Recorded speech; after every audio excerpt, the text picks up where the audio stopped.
Olá, boa noite. É você ligado no canal AgroPlus. Começa mais uma edição do programa que debate o agronegócio de segunda a sexta-feira aqui no canal. A você que nos acompanha, que nos assiste através do canal ou do streaming ou também no Spotify do programa Agrodebate. Seja muito bem-vindo, muito bem-vinda. A partir de agora, uma hora de informações de relevância para um dos principais setores que movem o nosso Brasil. A partir de agora, portanto, uma hora de informações e nos destaques do programa de hoje você vai ver que o Congresso derrubou os 9 vetos do presidente ao chamado PL dos agrotóxicos, que era um projeto de lei que já tinha se tornado lei e sancionado lá em 2023, e essa lei ela atualiza regras aí para controle e registro de produtos agrícolas, antes válidas desde 1989, né? 1989. Agora a gente tem a atualização. O presidente Lula tinha vetado, então, portanto, 9 itens dessa lei, e agora o Congresso derrubou alguns desses itens. A gente vai trazer as informações completas a respeito desse anúncio. O que pode mudar, o que vai mudar daqui para frente, quais são os benefícios que devem trazer para o agronegócio, principalmente para o desenvolvimento, a modernização, que é o que muitas entidades que defendem o setor avaliam. Com a derrubada desses vetos, a gente vai conseguir aí, portanto, mais modernização dentro do agronegócio. A gente vai ver no programa de hoje também informações sobre os javalis ou os porcos do mato. Isso aqui é algo que vai gerar polêmica e a gente vai precisar da sua opinião, viu? Opinião.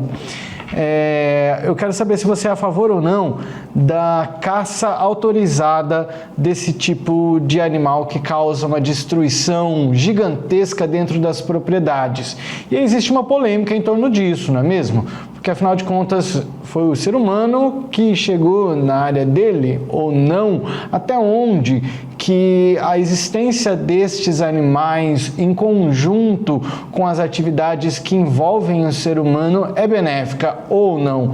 Vamos debater sobre a possibilidade da caça autorizada de javalis ou porcos do mato que causam um prejuízo danado para as lavouras, além também da própria população em si. Vamos falar sobre isso e outras informações no programa de hoje que está só começando. Não se esqueça que você pode mandar o seu WhatsApp.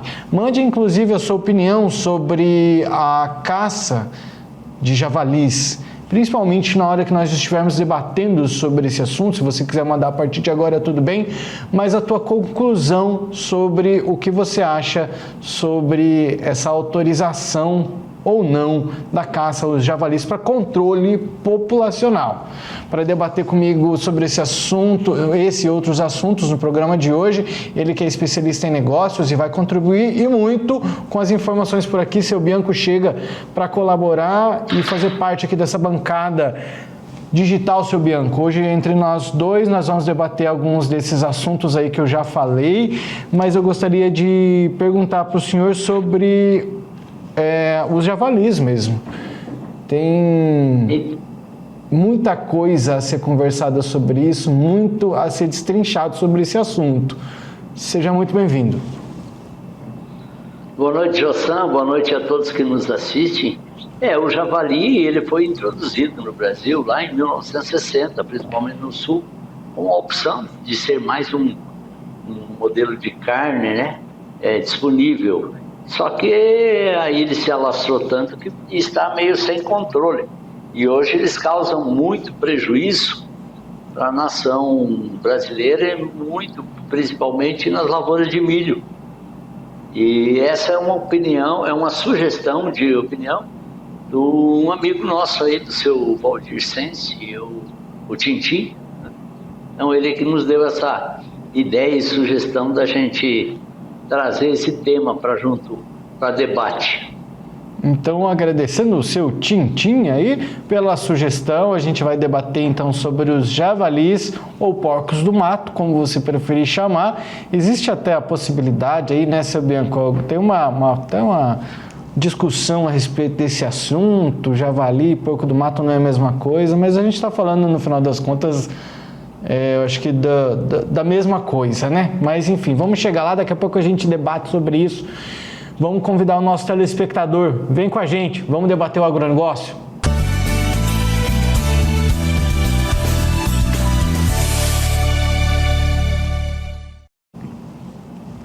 Seu Bianco, antes da gente entrar nos assuntos que nós trouxemos nos destaques do programa de hoje, eu queria trazer a debate, mas a informação mesmo, que vai servir como debate também, o anúncio, né? O governo, ele deve anunciar o plano safra, né, 2025-26, na próxima segunda-feira, dia 30 de junho. O valor tinha uma expectativa, né? O que vai girar em torno disso tudo é o valor. O nosso debate vai ser em torno do valor a ser anunciado, que nós não sabemos ainda. Existe uma expectativa de um valor recorde. Só que tem muitas informações a serem analisadas, mas vamos aos poucos. Por que é que existe uma expectativa do valor ser maior do que o do ano passado? A gente está vivendo um momento de taxas muito altas. Quando a gente tem um dinheiro, vou pegar um dinheiro, um empréstimo para eu comprar um maquinário agrícola, eu preciso, a taxa Selic ela está diretamente ligada a isso. Quanto maior a taxa Selic, que é uma taxa que a gente já está falando de 15%, né? Ela serve para controlar a inflação, ela é elaborada pelo Copom, pelo Banco Central. Quanto maior a taxa Selic, menos disponibilidade aquela pessoa que está buscando um financiamento vai ter. Ele vai ter que pagar mais juros em cima, ou seja, ele vai ter menos acesso ao dinheiro final. Então, cada vez mais ele paga mais juros e tem menos acesso ao dinheiro. E é por isso que existe uma expectativa de um número recorde. Só que quando a gente fala da expectativa, a gente tem que estar diretamente atrelado à realidade. Nós temos vivido momentos de contenção de gastos. O próprio governo já falou que as metas fiscais de 2026 são inatingíveis. Quem falou isso foi o IFI, que é deixa eu pegar aqui, eu estava com ele, tá. É a Instituição Fiscal Independente, que é um órgão técnico ligado ao Senado Federal, para deixar mais exato aqui. Então, ele já falou que as metas fiscais de 2026, elas não vão poder ser atingidas. Se o governo, ele sabe que ele está gastando muito, e tendo em vista essa informação, que se eles não acessarem essa informação, eles fizeram um cálculo ali em casa, ou não sabemos também, né? Mas devem ter feito o cálculo em casa e sabe que essas metas de 2026 não vão ser atingidas. Então, o que é que deve se fazer? A premissa é cortar gastos. E é aí que vem uma expectativa, seu Bianco, por mais que a expectativa seja de um número maior para o plano safra, como que vai disponibilizar mais dinheiro, sendo que as metas não devem ser atingidas no ano que vem? Deve tirar de algum lugar. O que é que o senhor acha, na sua opinião, que o agronegócio, a gente vai ter aí para o plano safra 2025-26, que começa a partir do dia 1º de julho desse ano, né, e vai até o dia 30 de junho do ano que vem? Na sua opinião, deve ser mantido o mesmo valor do que foi nesse último plano safra? A gente deve ter um aumento ou, quiçá, até um valor menor do que foi nesse último plano safra? Wilson, eu acho que o governo vai fazer muita força para manter o mesmo valor. Produtores rurais e todo e qualquer consumidor, ele busca sempre o financiamento mais barato para que ele possa produzir com menos custos. O produtor rural, a todo ano, está em crescimento, abertura de novas áreas, crescendo e plantando muito mais. Se está plantando mais, haveria uma necessidade de maiores números nos financiamentos, nesses planos safra. Porém, o governo, ele não faz a sua parte de casa e está faltando dinheiro de todos os lados. Então, portanto, no meu entender, ele não vai ampliar esses recursos. O produtor gostaria, por quê? Porque se o produtor está com o seu planejamento de produzir e depois, lá no final do ano ou no final da safra, ele devolver esse mesmo dinheiro com juros ao governo, ele precisaria desse dinheiro do Plano Safra, que são valores subsidiados, ou seja, valores com juros menores. Você mesmo falou, taxa Selic a 15%, mais spread dos bancos, vai ser aí 20, 22, 23% ao ano. Isso dá 2% ao mês. Produtor rural nenhum aguenta. Comércio, muito difícil que os comércios aguentem pagar juros estratosféricos nessa base. Então, a intenção do produtor rural e a solicitação do produtor rural seria que houvesse mais verbas para que eles, com esses dinheiros subsidiados, eles pudessem pagar menos juros. Portanto, o governo, na sua base, ele tem que, primeiro, ele está gastando muito mais do que arrecada, e daí agora eles chegam nesses momentos que são valores que ele pode colocar na produção, eles falam que não vai ter dinheiro, e que esse planejamento, que é o orçamento deles, está fora e que não vão conseguir nem cumprir com esse planejamento que eles chamam de orçamento. Então, dificilmente que eles vão ampliar esses valores. Porém, se eles manterem esses valores, o que é que vai dar aos produtores rurais? Mais ou menos aquela mesma quantia de valores do ano passado, eles vão pegar esse financiamento a juros subsidiados. O que faltar, o produtor rural ele não vai deixar de plantar ou de crescer mais. Eles vão pegar nesses juros mais altos. Mas esses produtos que ele estaria pegando com juros mais altos, eles vão chegar na mesa do consumidor num preço também mais alto, porque tem esses custos maiores de juros elevados. Ou seja, esse é um momento para o produtor rural que já é alerta, ele já fica em alerta a essas informações, ficar mais alerta ainda. Isso porque a disponibilidade de crédito para ele pode ser reduzida e é um momento importantíssimo, seu Bianco. O senhor já falou algumas vezes por aqui algo relacionado, uma informação que está relacionada à recuperação judicial. Por que é que eu estou falando isso? Porque esse é um momento do produtor, por mais que seja um momento dificultoso para pagamentos com taxas tão altas, é um momento de ele mostrar uma boa capacidade de pagamento. Porque se ele não mostrar uma boa capacidade de pagamento, o que é que pode acontecer? As taxas de juros podem ficar mais altas também. O que aconteceu, Jossan? Principalmente você falou de recuperação judicial de produtores rurais, principalmente essas grandes empresas ou grandes plantios. Por que aconteceu isso? Porque foram juros insuportáveis, juros altos. Taxa Selic há 3, 4 anos atrás era 6%, hoje é 15%. Então são 9% ao ano de diferença, quase 1% ao mês.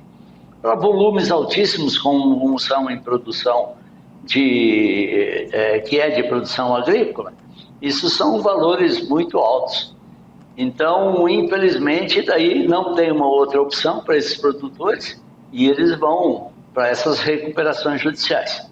Mas esperamos que o governo olhe para o setor produtivo com olhos melhores e que possam, de repente, aumentar um pouco desses valores e que se possa, então, ter uns valores de plano safra maiores, né?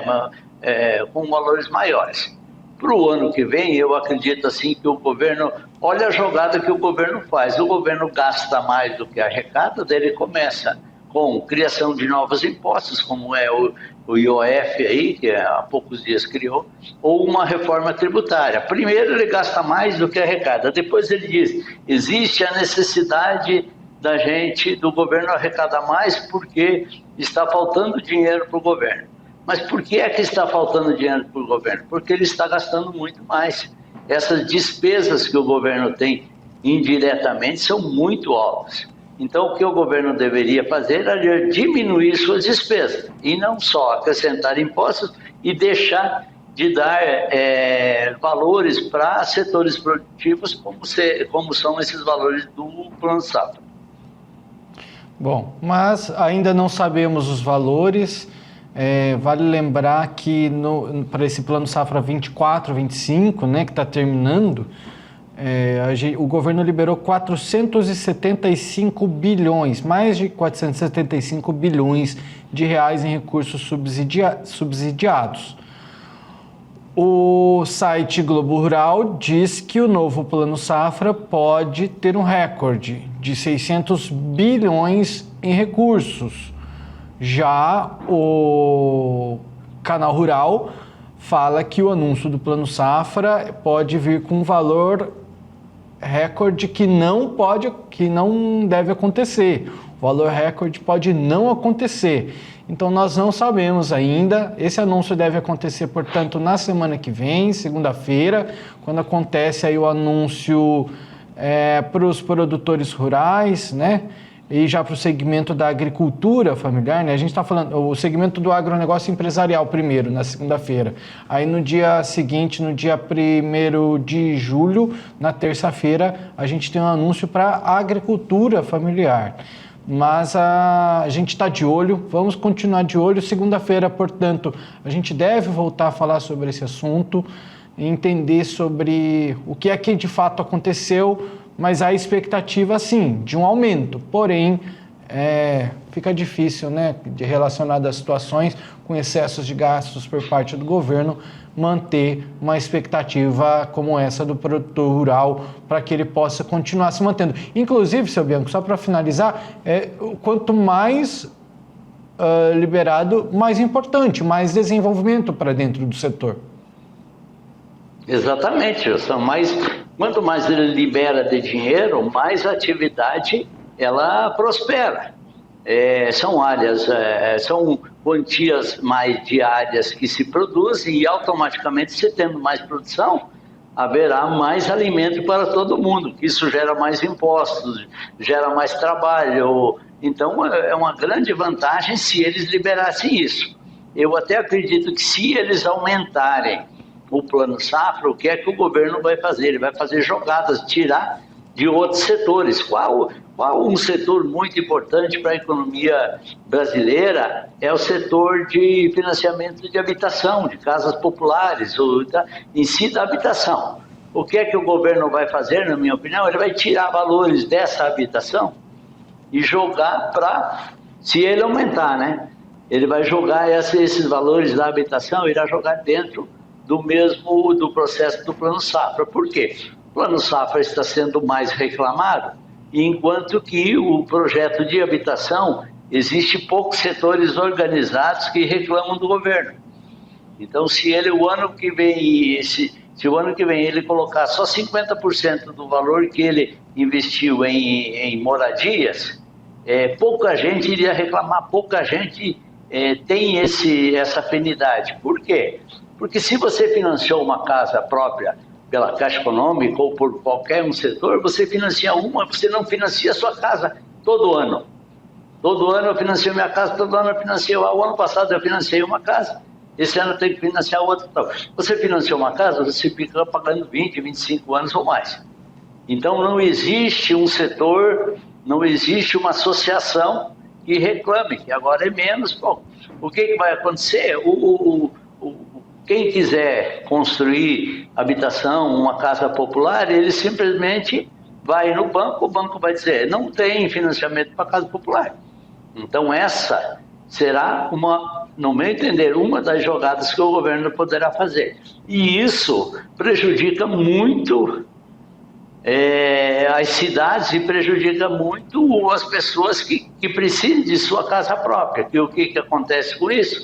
O aluguel fica muito mais caro, e a pessoa passa-se anos e mais anos e a pessoa não pode ter sua casa própria financiada pela Caixa Econômica ou qualquer um dos bancos. Muito bem, a gente segue atento a esse assunto e provavelmente na segunda-feira que vem nós voltamos a falar sobre isso, daí de fato com o anúncio do valor liberado para o próximo Plano Safra e como deve ser a vida do produtor rural nesse próximo ano. A gente faz um breve intervalo comercial e no próximo bloco voltamos falando do PL dos agrotóxicos, assim como ele tinha sido chamado, vem sendo chamado, já que o Congresso derrubou 9 vetos do presidente Lula. O presidente havia vetado 9 itens da Lei 14.785 de 2023 e agora o Congresso derrubou. Como é que funciona? Agora volta para o presidente, o presidente pode vetar de alguma outra forma? Já respondo para você, não pode. A gente vai te explicar por quê no próximo bloco. Fica aí conosco, o intervalo é rápido, nós voltamos já.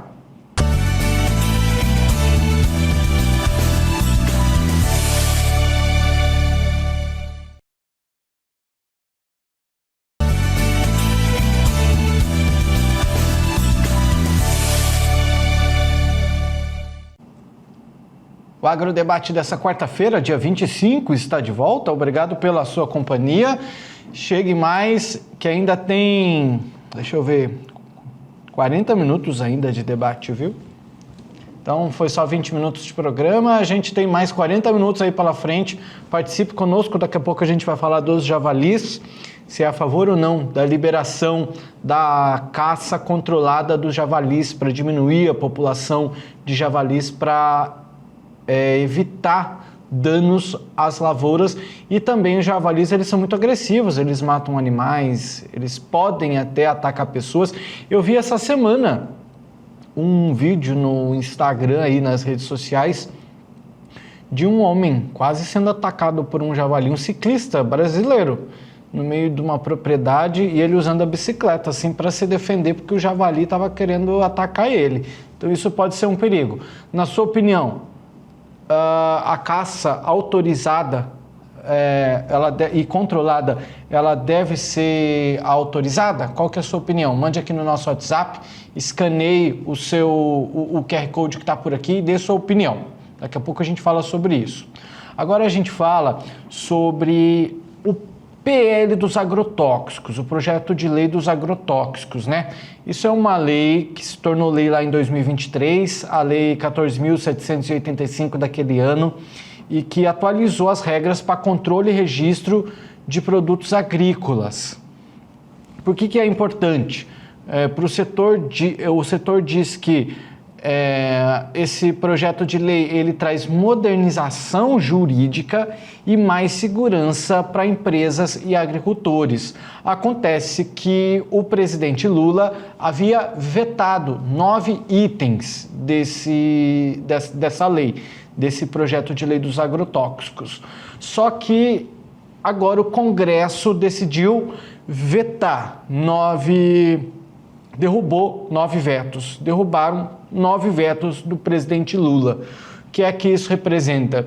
A gente sabe que existe uma ordem, né, cronológica aí, que primeiro passa pela Câmara dos Deputados, depois pelo Senado e depois a sanção do presidente.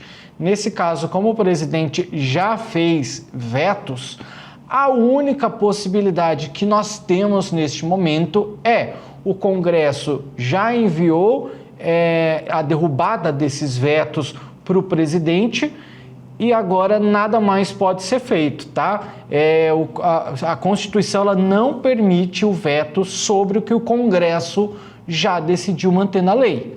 Após a derrubada do veto, o presidente é obrigado a promulgar o texto, publicar ele, né? Ele tem um prazo de 15 dias, caso isso não aconteça dentro do prazo, o próprio presidente do Congresso, que nesse caso é o Rodrigo Pacheco, pode fazer isso. Então, já é uma pauta ganha. Seu Bianco, para falar sobre isso, eu trago o senhor de volta aqui comigo para a gente falar desse marco regulatório dos defensivos agrícolas, né? Que o Congresso fez a apreciação desses 9 vetos do governo federal, do projeto de lei 1459 de 2022, conhecido como PL dos agrotóxicos, e essa proposta ela se tornou lei, né? Como eu falei, em 2023, a lei daquele ano de número 14.785, e algumas autoridades afirmam, né, algumas empresas do setor afirmam que isso deve trazer desenvolvimento, modernidade, deve equiparar uma lei em relação a outros países, porque ela atualiza uma lei que tem mais de 30 anos. Aí alinha a legislação com outros grandes produtores. A exemplo de Estados Unidos, a União Europeia, o Canadá. Isso traz mais segurança também. São processos mais transparentes e técnicos, favorecendo o quê? Inovação, sem abrir mão da produção, da proteção à saúde e ao meio ambiente. A gente pode analisar dessa forma, é dessa maneira que o agronegócio enxerga esses vetos, a derrubada dos vetos do presidente, né? A lei, portanto, continua com 9 itens que haviam sido barrados aí por parte do governo. E por que a gente deve trazer modernização jurídica e mais segurança para as empresas, para os agricultores, na sua opinião?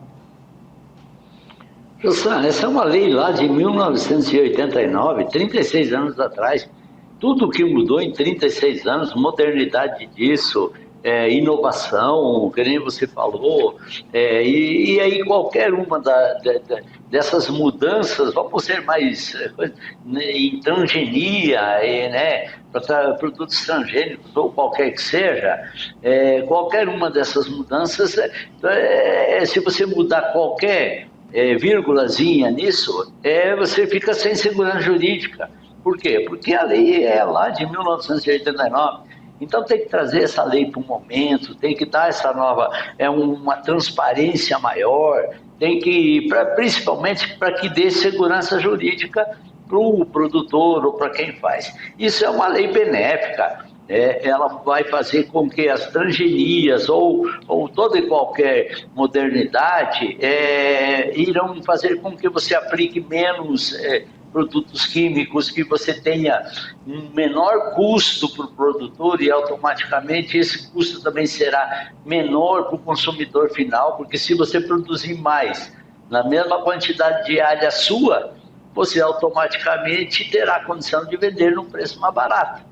Então, se você tendo isso, e a tecnologia hoje, ela muda de ano a ano. Você pega em 1989, que é o da lei, vamos falar de um aparelho, vamos dizer, que não entra dentro da agricultura, mas um celular existia em 1989, acho que não existia nem a ideia de se ter um celular, né? Então, depois eles criaram isso e vieram e hoje implementaram, e esses equipamentos eletrônicos são altamente sofisticados e ano a ano eles mudam, porque é que a lei não pode mudar. Então, não haverá renúncia, Jussan, dos rígidos critérios que existem para aprovação de qualquer transgenia ou qualquer modificação. Serão rígidos, continuam rígidos, apenas então somente cada uma dessas fases que se passar serão para quê? Para que possa dar agilidade e modernidade e principalmente segurança jurídica para quem está fazendo essas modificações. E é até interessante, seu Bianco, porque com a queda dos vetos, né, foi permitida a cobrança de uma taxa. Essa taxa é para registrar vários tipos de defensivos, produtos técnicos, genéricos, biológicos, orgânicos, e o dinheiro ele vai ser arrecadado para um fundo, o Fundo Federal Agropecuário, que segundo a CropLife, que é a associação civil, né, sem fins lucrativos, agrícola, para garantir, né, pesquisa e desenvolvimento e soluções para a produção agrícola sustentável. Essa verba ela vai ajudar no trabalho de fiscalização por parte do Ministério da Agricultura e no incentivo à inovação e pesquisa do setor. Chega a ser até um pouco contraditório. Normalmente a gente está falando de economia, né? E agora a gente está falando de uma taxação de algo, mas que vai ser para o bem do agronegócio. Jussan, você entra com uma modificação de um produto, isso será analisado por alguns profissionais. Esses profissionais, eles gastam lá determinado tempo, 1 dia, 2 dias, 6 meses, não sei quanto tempo, para se aprovar essa taxa. Esses funcionários, eles já ganham do governo mensalmente. Porém, eles têm o governo tem um motivo a mais para que se possa cobrar mais alguma coisa para que ele possa beneficiar algo lá num outro lado das operações, igual você falou. Eu não sou muito contra essa taxa. Por quê? Porque ela será cobrada exclusivamente daquela pessoa, daquela empresa, daquelas que você entrar com um projeto.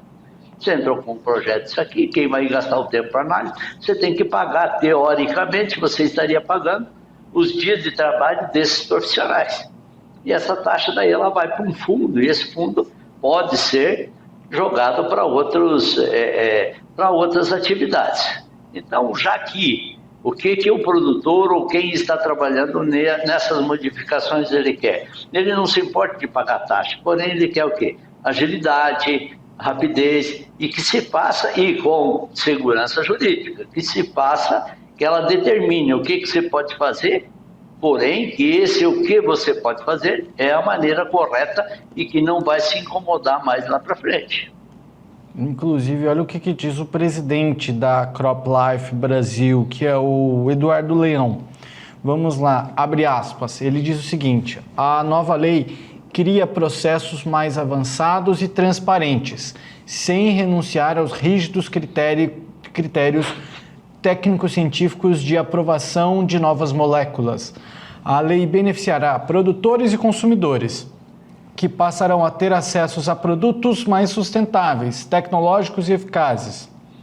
É mais tecnologia que se traduz em alimentos mais acessíveis e seguros à mesa das pessoas, sem necessidade de expandir terras de cultivos e com menor utilização de recursos naturais. Fecha aspas, seu Bianco. Olha aí, o mundo inteiro reclama que o Brasil tem derrubados a mais na Amazônia, que não pode derrubar, que não pode isso. Mas então, se aprove tecnologias que você possa produzir nessas mesmas áreas. Antes de você produzir 50 sacas de soja ou 120 sacas de milho, que você possa dobrar a produção disso ou acrescentar 10, 20, 30% ao ano, e você não haverá necessidade de abertura de novas áreas. Então essa lei, veja bem como essa lei também vai beneficiar o próprio mundo, que todo mundo reclama que na Amazônia são derrubados tantos hectares por ano e tal. Então, tendo essa tecnologia, nós vamos produzir muito mais, nas mesmas áreas em que estão sendo produzidos hoje. Ao invés de se produzir 50 sacas de soja por hectare, vão produzir 55, 60 sacos, que serão o suficiente para tratar milhões de pessoas no mundo. Olha o que disse o diretor de defensivos químicos da CropLife, o Arthur Gomes. O recurso, quando a gente está falando da taxa, né, da taxa de avaliação e registro dos defensivos, ele diz que o recurso deverá apoiar o Ministério da Agricultura no trabalho de fiscalização, além de fomento ao desenvolvimento de atividades fitossanitárias e promoção da inovação tecnológica e do setor agrícola em sanidade vegetal. Ou seja, a gente deve ver, o que a gente está enxergando aqui parece que é até um incentivo do próprio setor agrícola de pagar por algo que vai retornar para ele mesmo, né? Isso, vamos imaginar nós conversando mais no modal que a gente gosta de conversar. Pegamos na prefeitura nossa, ou no local, um órgão público nosso, nós pagamos uma taxa, o funcionário Jossan analisar aquilo. O funcionário Jossan já tem o salário dele, então não vai ter custo maior para esse órgão público. Porém, esse dinheiro é jogado numa caixinha lá, que pode ser feito o quê com esse dinheiro? O custeio da viagem de um outro funcionário para ir examinar qualquer fazenda, isso aí que você tem dos produtos fitossanitários também. Esses fiscais poderão estar mais a campo e poderão ter mais condição de fiscalização, porque se não tiver o recurso para passear o carro para ele ir, se não tiver o recurso da diária do funcionário, o funcionário não terá condições de sair do seu local para ir fazer essas pesquisas ou ir fazer essas fiscalizações. Então, que essa taxa seja aplicada dessa maneira, isso é super importante para toda a cadeia produtiva do agronegócio. Interessante, portanto, a gente está falando da derrubada de vetos feitos pelo presidente Lula, que o Congresso acaba de derrubar esses vetos. O presidente Lula havia vetado alguns itens e o Congresso foi lá e disse: não, isso aqui não vai ser vetado. E por ser uma votação do Congresso, não há mais possibilidade do presidente fazer alguma alteração. Nesse caso, é somente a promulgação, somente a assinatura e publicação para que isso entre em prática, e o prazo máximo é de 15 dias. Estamos no aguardo e voltamos a noticiar, conversar sobre esse assunto assim que a gente tiver a publicação desse novo texto. Seu Bianco. Nós até gostamos de falar muito mal de nossos políticos, né? Sempre, de nossos deputados, que não fazem nada, que não sei. Agora vai um elogio a eles, que eles derrubaram, então, esses vetos.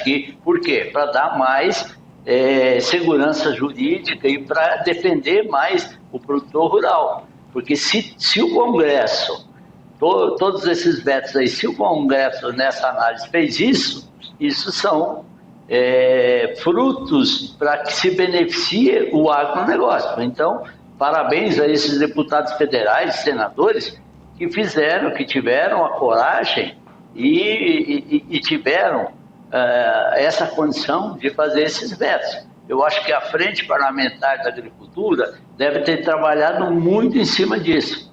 Então, esses elogios vão todos a essas pessoas que defendem o agro. Muito bem, parabéns a eles. E eu gostaria de fazer um adendo aqui. As nossas críticas normalmente não são para os deputados. A gente fala pouco dos deputados aqui. Os deputados que a gente cita por aqui são os que são favoráveis ao agronegócio, trazendo boas informações, incentivo. O que a gente critica mesmo são outros. São mais ligados não ao poder legislativo, mas ao poder executivo. Vamos ser mais sinceros? A presidência. Vamos fazer um breve intervalo comercial. Daqui a pouco a gente volta falando de javali. Você de casa, é a favor ou não da legalidade da caça autorizada para diminuir a população de javalis ou porcos do mato no Brasil, hein? Vamos falar sobre isso já já. O intervalo é rápido, a gente já volta.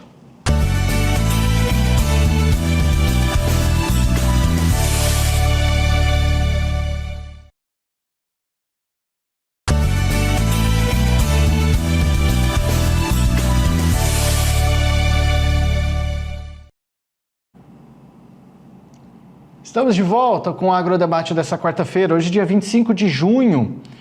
Olha, eu vou aproveitar que eu me lembrei agora de um negócio. Hoje é dia do vitiligo, hoje é dia mundial do vitiligo. E eu não sou muito de falar, mas eu sou o portador do vitiligo, que é aquela doença que deixa umas manchas na pele, né? Para deixar mais exato, não tem nada a ver com o programa, mas eu não dá para ver muito bem, porque aqui no estúdio fica muito claro, né? Mas eu tenho algumas manchas, principalmente nas mãos, aqui em volta dos olhos eu tenho. E eu já queria aproveitar, bem rapidinho, esse espaço aqui, só para falar que desenvolveu muito, hein? As informações. Eu lembro quando eu fui diagnosticado com vitiligo, há mais de 15 anos atrás, eu acho. Teve gente falando assim, eu cheguei a ouvir assim, nossa, e agora? Eu falei, mas como assim, nossa, e agora? Para mim era uma coisa... E eu gostaria de parabenizar o desenvolvimento da informação, né? As pessoas cada vez mais bem informadas sobre isso entendem que se você encostar, você não vai pegar. Isso não é algo contagioso, não é nada. E cada vez mais as pessoas, graças à informação, vêm sendo e ficando mais tolerantes a esse tipo de coisa. Então, hoje é Dia Mundial do Vitiligo. Você que é portador de vitiligo, que está me assistindo, saiba que não é o fim do mundo. Ainda tem gente que fica chateada, é muito triste quando recebe diagnóstico ou que tem, né, as manchinhas, mas eu acho que a gente tem que dar suporte, enfim, não é nada demais, aquilo ali é só um detalhe, não mexe no caráter de ninguém e pronto, é vida que segue, tem que aceitar e pronto, acabou. Já tentei fazer tratamento, eu sou uma pessoa branca, então é muito difícil ver, mas ainda assim é visível. E eu não quis fazer tratamento, eu falei assim, o melhor tratamento é a aceitação, então aceite. Vamos lá? Vamos falar de javali? Gente, o javali, eles destroem lavouras, atacam filhotes, espalham medo, e isso está acontecendo, e sempre aconteceu em todo o Brasil, mas tem produtores do sul, da região sul do país, que estão pedindo a caça autorizada de javalis, isso para controlar a população de javalis, porque esses produtores rurais eles têm somado prejuízos milionários no campo. Então, para a gente entender isso tudo e mais um pouco, essa aqui é uma sugestão de pauta do nosso querido telespectador Tintim. Obrigado, Tintim, um abraço para você e para toda a família. Vou te chamar o seu Bianco aqui para a gente debater sobre esse assunto. Seu Bianco, os javalis, eles podem trazer prejuízos de várias maneiras. Uma delas, a lavoura, principalmente, porque o produtor rural, por mais que hoje a gente tenha drones, a gente vê desenvolvimento aí de tecnologia, você não está 24 horas com o drone sobrevoando a sua propriedade. Os javalis, eles andam em bandos, acho que é bandos que fala, né? Enfim, eles andam em 30, 40 javalis juntos, ou porcos do mato. E quando eles entram no meio de uma propriedade, numa lavoura mais especificamente, principalmente o que? De milho, né? Numa lavoura de milho, eles fazem uma destruição, assim, ó, que muitas vezes é gigantesca. Tem relato de produtores que perdeu cerca de 5 hectares de milho com ataque de javali. E aí estão discutindo a possibilidade de uma caça autorizada para controle populacional do javali. Eles podem pesar cerca de 100 quilos, muitas vezes são agressivos. Eu já falei no programa hoje, torna a falar. Eu vi um vídeo no Instagram, um ciclista, ele devia estar fazendo a sua atividade por uma estrada vicinal, uma estrada de chão, e provavelmente o bicho como esse entrou na frente dele e ele, para se defender, que estava sozinho, usava uma bicicleta. E alguém que estava passando no local filmou. Ele usava a bicicleta para se defender porque o bicho estava querendo atacar ele. A gente está falando de um animal que pode trazer risco diretamente para nós através dos ataques ou indiretamente através de esse prejuízo dentro das lavouras, comer ou parte, né? Aquele animal ali consumir parte do que seria um produto para venda. É a mesma coisa da gente pensar assim, poxa, imagina um lobo-guará entrar no comércio do Joãozinho, que tem um supermercado, e levar a carne dele, que tem lá disponível, levar alguma comida, a ração do cachorro, que ele sentiu o cheiro, enfim, fazer uma destruição ali naquele local. Eu acho que esse empresário, no caso dessa situação que eu estou trazendo aqui, ele ia querer uma providência. Eu acho que é mais ou menos isso que os produtores da região sul, eu acho que muitos produtores até de outras regiões também gostariam de ver um controle populacional dos javalis, estão pedindo para que isso seja controlado. Mas só que daí entra, seu Bianco, e aí eu já queria agora a tua explanação do teu ponto de vista, até que ponto nós invadimos uma região que é deles, a floresta, e aí? Vamos colocar na balança isso tudo? Então, Jussan, sobre o javali, a família do javali, ou então, para que todos, porque o javali é chamado no sul do país de javali, no centro-oeste, de repente é porco do mato, de repente é cateto. Então, mas essa família de porcos alongados na mata, eles são famílias que eles tinham, vamos dizer, um objetivo lá em 1960, quando trouxeram ao sul do país, que seria mais um alimento para a população. E ao invés disso, com a expansão das lavouras, o que é que houve? Até há poucos anos atrás, não havia uma criação enorme, ou eles não criavam muito. Com muitos plantios, principalmente de milho, o que ocorre? Houve uma alimentação mais mais branda, mais fácil para esses porcos, e automaticamente eles criam mais, porque as porcas elas ficam mais com uma estrutura melhor, e daí com essa estrutura melhor, antes dela criar 5, 6 ou 10 porquinhas, se cria muito mais. E isso está hoje fora do controle já. Existem muitos locais de que os produtores, e o pior disso é que esses porcos de javali, eles entram principalmente no milho, e eles não, vamos dizer, se eles derrubassem um pé de milho, e daí comecem a espiga, e comecem também o próprio milho, eles não fazem isso, eles vão derrubando, eles dão aquela mordida ali, inicialmente no pé do milho, e vão derrubando, e isso eles estragam muitos hectares de milho. Eu conheço produtores, principalmente no Centro-Oeste, no Mato Grosso, que eles fizeram até uma vala ao redor do milho, ao redor do plantio do milho, com o objetivo do quê? Desses porcos, quando forem atravessar para chegar lá, caíssem dentro dessa vala. E aí, o pior disso é que esses porcos, eles dentro dessa vala, eles iriam morrer de fome. Então, o objetivo não é esse, o objetivo é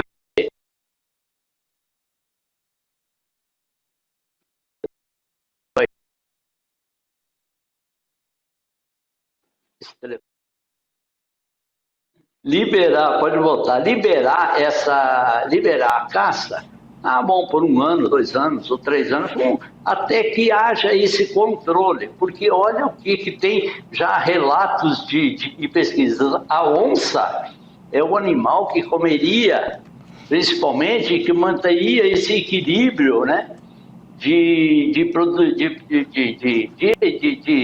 aves, assim, de animais, esse controle de animais.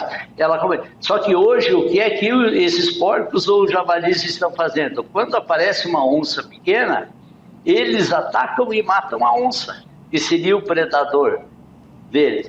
Então está fora de controle, deveria ter um controle disso, uma caça, principalmente essa caça, ela poderia ser controlada.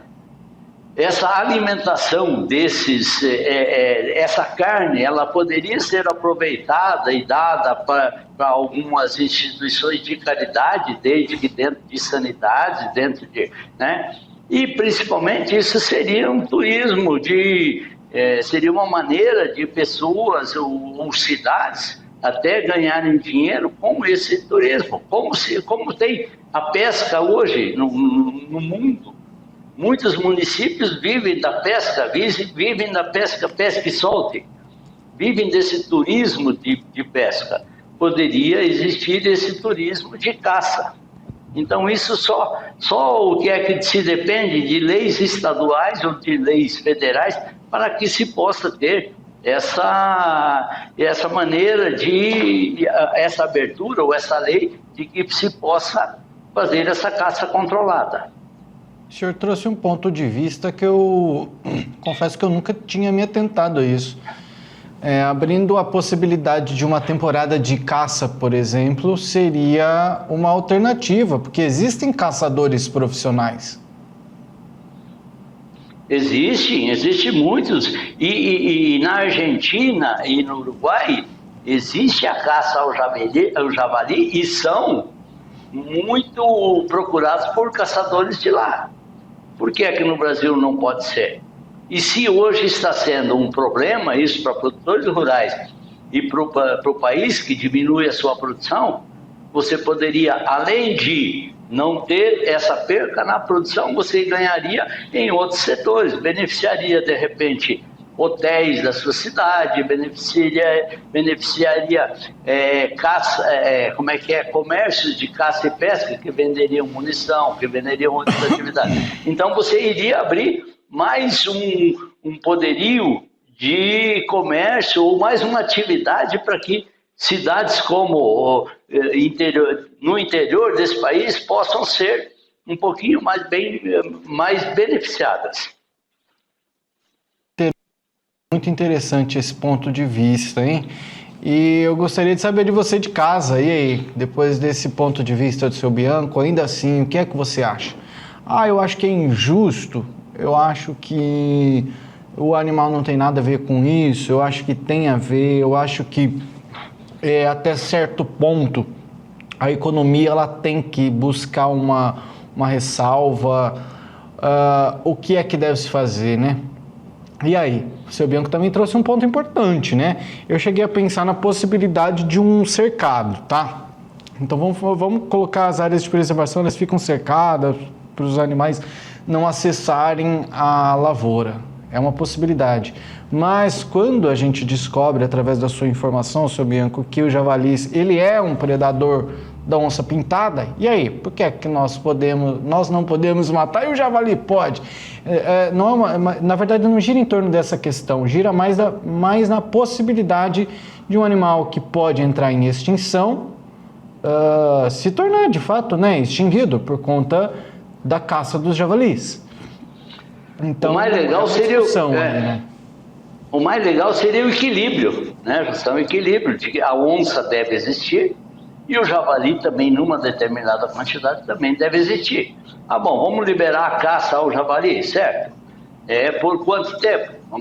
Por um ano, depois se faz pesquisa, se vê quantos javalis tinham, quantos pode ter. O porco do mato está sendo como no Mato Grosso, é muito porco do mato, produtores rurais, sabe o que eles fazem, Jussão? Eles deixam a noite toda pessoas lá largando foguetes para espantar esse porco do mato.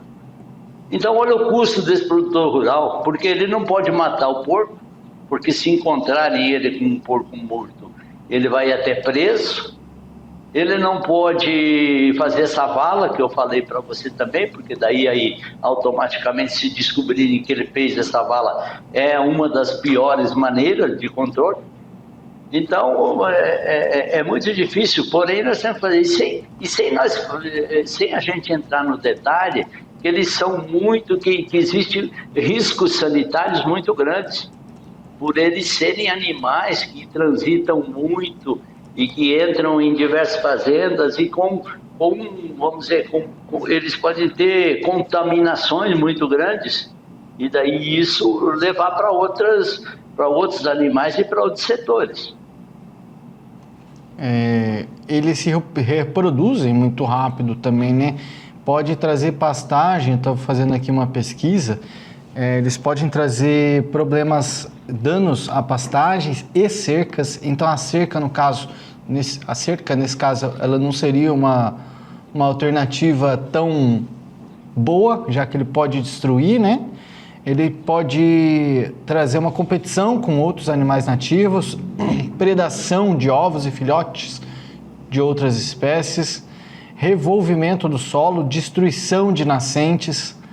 É um impacto aí muito grande, né? Ele pode, além de que ele pode transmitir doenças, tá? Febre aftosa, leptospirose, brucelose, peste suína, entre outras. Pode afetar os rebanhos, além do ser humano também, né? E ele não tem predadores naturais no Brasil. São 5 a 10 filhotes por ninhada, 2 vezes por ano, o que acaba exigindo, né, um controle aí, através de uma caça controlada, permitida pelo IBAMA, por exemplo, com autorização. Outras medidas são cercas elétricas, armadilhas, uso de cães de caças, que ainda assim, enfim, e o monitoramento com drones e câmeras, né? Mas a nossa legislação, deixa eu ver aqui, ela regulamenta o controle de javalis no país. A espécie é considerada nociva e invasora. E a carne de javali não pode ser comercializada livremente, salvo em frigoríficos autorizados. Justo, infelizmente estamos nesse ponto. Você falou que de 5 a 10 por cria nas porcas, mas a cada ano que se passa com mais comida, essas porcas ficarão com um vigor maior e vão procriar mais e mais número de porquinhos. Muito bem. Só para concluir, antes eu falei bando, né? Mas como é que é o grupo de porcos? É vara, né? Então eles vivem, não é bando, são varas. É uma vara de porcos do mato ou de javalis. E olha uma curiosidade, eles são extremamente inteligentes e adaptáveis. Eles nadam bem, podem percorrer grandes distâncias e têm olfato aguçado, porém, visão ruim. Eu não imaginava da visão ruim não, porque... é por isso que tem gente que caça à noite, é? Mas pode ser um risco. Pode ser. Tá certo. Bom, no programa de amanhã, a gente deve trazer, então, a sua opinião no WhatsApp do Agrodebate. Mande sua mensagem, sua opinião sobre os javalis aqui nesse QR Code. Seu Bianco, para encerrar o programa de hoje, que já está terminando, vou usar esses últimos minutinhos só para eu trazer uma informação que nós vamos debater amanhã, tá? Tem uma informação aqui que eu trago agora que acabou de chegar até mim, que é o TJ, o Tribunal de Justiça do Estado de Mato Grosso, confirmou a vitória da ProSoja Mato Grosso contra a cobrança indevida de royalties da Bayer. Nós já falamos sobre esse assunto por aqui, você que é telespectador do Agrodebate já sabia, já sabe dessas informações porque nós já trouxemos elas por aqui, mas agora a gente traz essa importante vitória dentro do Tribunal de Justiça de Mato Grosso por parte da ProSoja. O TJMT por unanimidade negou o provimento ao recurso de apelação da Bayer, mantendo a sentença de primeiro grau que reconheceu como indevida a cobrança de 2/3 dos royalties relativos à biotecnologia intacta.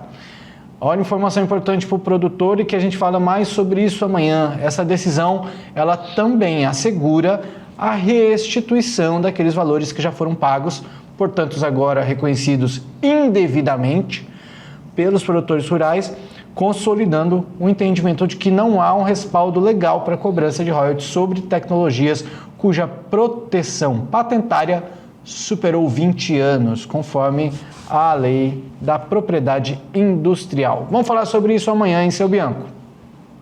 Amanhã, José, isso aí são valores estratosféricos, muito grandes, é 7,5% em cima do valor da saca de soja quando você não tinha esses royalties. Uma ótima notícia para os produtores rurais. Então você que está nos assistindo, não perca, amanhã a gente volta a falar sobre essa vitória importante, terminando o programa com essa boa notícia, seu Bianco, e vamos tentar entender, né? Vamos tentar trazer alguém da ProSoja também amanhã para conversar conosco. Essa está sendo uma semana bem corrida para a ProSoja, mas vamos tentar, a gente vai fazer o máximo para trazer alguém da ProSoja para conversar conosco sobre esse assunto, sobre essa boa notícia para produtores rurais que foram cobrados aí de maneira indevida e agora devem ter a restituição. Como será que vai ser? Vamos conversar sobre isso amanhã. Seu Bianco, obrigado por hoje. Obrigado, Joção. Obrigado a todos que nos assistiram e até amanhã. Até amanhã. Valeu. Boa noite. A você, telespectador, obrigado pela sua companhia. Uma ótima noite para você e até amanhã.